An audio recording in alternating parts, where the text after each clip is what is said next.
നിങ്ങൾ ഈ channel subscribe ചെയ്യാത്തവരാണെങ്കിൽ ഉടൻ തന്നെ ചാനൽ സബ്സ്ക്രൈബ് ചെയ്യണേ. കൂടെയുള്ള ബെൽ ബട്ടൺ കൂടി അമർത്തിയാൽ ചാനലിൽ അപ്ലോഡ് ചെയ്യുന്ന എല്ലാ വീഡിയോകളുടെ നോട്ടിഫിക്കേഷനും നിങ്ങൾക്ക് ലഭിക്കുന്നതാണ്. Ghaziabad Aligarh express വേയുടെ 100 kilometre road 100 മണിക്കൂർ കൊണ്ട് നിർമ്മിച്ച് ഇന്ത്യ ലോക റെക്കോർഡ് സൃഷ്ടിച്ചത്. ഈ നേട്ടം ഇന്ത്യയുടെ റോഡ് ഇൻഫ്രാസ്ട്രക്ചർ വ്യവസായത്തിൻ്റെ സമർപ്പണവും പുരോഗതിയും ഉയർത്തിക്കാട്ടുന്നു. 100 മണിക്കൂർ കൊണ്ട് 100 ലൈൻ കിലോമീറ്റർ ദൂരത്തിൽ ബിറ്റുമിനസ് കോൺക്രീറ്റ് സ്ഥാപിച്ചാണ് ഗാസിയാബാദ് അലിഘട്ട് എക്സ്പ്രസ് വേ ചരിത്രത്തിൽ ഇടം നേടിയത്. NH-34 ഗാസിയാബാദ് അലിഘട്ട് ഭാഗം 118 കിലോമീറ്ററായി വ്യാപിച്ചു കിടക്കുന്നു. ജനസാന്ദ്രതയുള്ള ഗാസിയാബാദിനും അലിഘട്ടിനും ഇടയിലുള്ള ഗതാഗത ലിങ്ക് എന്ന നിലയിൽ സുപ്രധാന പങ്ക് വഹിക്കുന്നു. ധാദ്രി, ഗൗതം ബുദ്ധ നഗർ, സിക്കന്ദരാബാദ്, ബലുൺഷഹർ, ഖുർജ എന്നിവയുൾപ്പെടെ ഉത്തർപ്രദേശിലെ വിവിധ പട്ടണങ്ങളിലും നഗരങ്ങളിലും ഈ പദ്ധതി കടന്നുപോകുന്നു.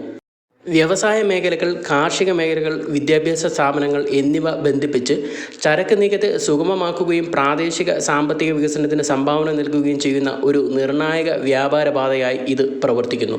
സുസ്ഥിരതയ്ക്കും ചെലവ് കുറയ്ക്കുന്നതിനുമുള്ള കാര്യങ്ങൾ ഊന്നിപ്പറഞ്ഞുകൊണ്ടുള്ള പദ്ധതിയിൽ കോൾഡ് സെൻട്രൽ പ്ലാന്റ് റീസൈക്ലിംഗ് സാങ്കേതിക വിദ്യയുടെ ഉപയോഗം നടപ്പിലാക്കിയിട്ടുണ്ട്. ഈ നൂതനമായ ഹരിത സാങ്കേതിക വിദ്യയിൽ 90% മില്ലിംഗ് മെറ്റീരിയലും ഉൾപ്പെടുന്നു. ഇത് ഏകദേശം 20 ലക്ഷം ചതുരശ്ര മീറ്റർ റോഡ് ഉപരിതലമാണ്. തൽഫലമായി വെർജിൻ മെറ്റീരിയലുകളുടെ ഉപയോഗം വെറും 10% കുറഞ്ഞു. ഈ സമീപനം സ്വീകരിക്കുന്നതിലൂടെ ഇന്ധന ഉപഭോഗവും അനുബന്ധ ഹരിതഗൃഹ വാതക ഉദ്വമനവും ഗണ്യമായി കുറച്ചു. അതുവഴി കാർബൺ ഫുട്പ്രിൻറ്റും കുറയ്ക്കുന്നതിന് ഗണ്യമായ സംഭാവന നൽകുന്നു.